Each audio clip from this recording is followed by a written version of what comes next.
Hi, this is Craig Satterley in Northern Michigan, and this is Take One for the week of September 6th. Peace be with you. I'm very grateful for some quiet time and actually getting some rest, and I hope that your Labor Day weekend was equally restful and peaceful and calm. I really do. I'll get back to work this week a little bit, and it's mostly Zoom meetings, so such is our lives, being together on Zoom. At least we get to be together. The lectionary takes us from Jesus' teaching on what to do when a brother or sister sins against us to Jesus' parable on forgiveness. The first time I preached on this parable 30-some years ago, I spent a lot of time researching. I translated and figured out how many denarius are in a talent, and how many talents are in a British pound, and how many British pounds are in the American dollar, in order to figure out what this parable is really about. I did a lot of math. This time I just Googled on the internet, and you can find out what this parable really means today.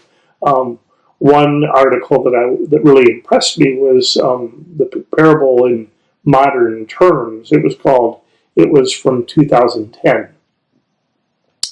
And the author talked about how much time it would take to earn the 100 denarii, and said that the average day laborer got about a denarius a day, worked 6 days a week, got 2 weeks off for Jewish holidays, so would earn about 300 denarius a year.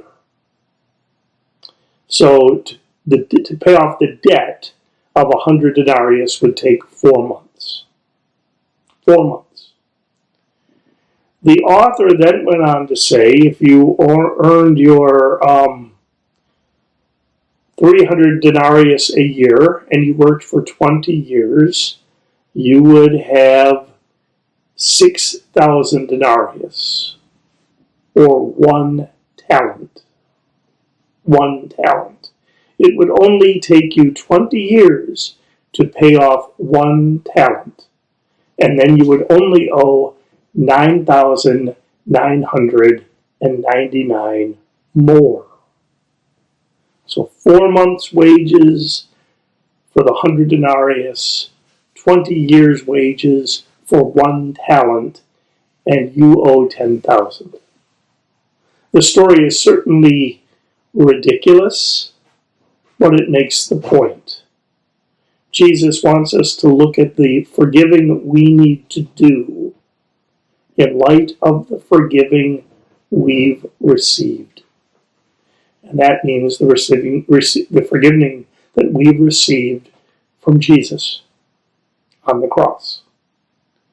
So we are living in really divided times, and it gets really easy to take offense and to have feelings hurt and to hold a grudge and to build walls and to end relationships.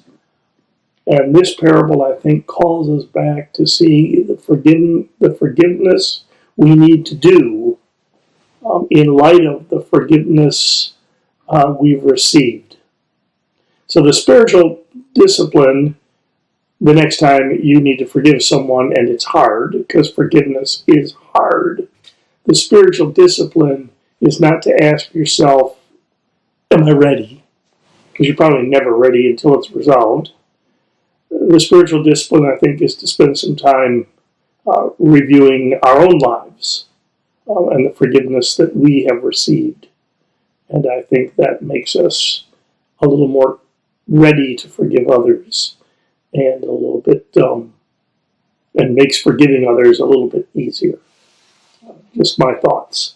On this Sunday, I will not be preaching on this text, because I will be preaching on other texts as I preside at the baptism for Titus Eugene, the son of pastors James and Nicole Smith, and I couldn't be more excited.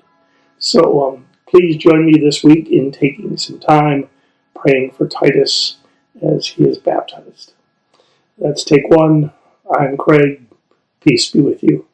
Take care.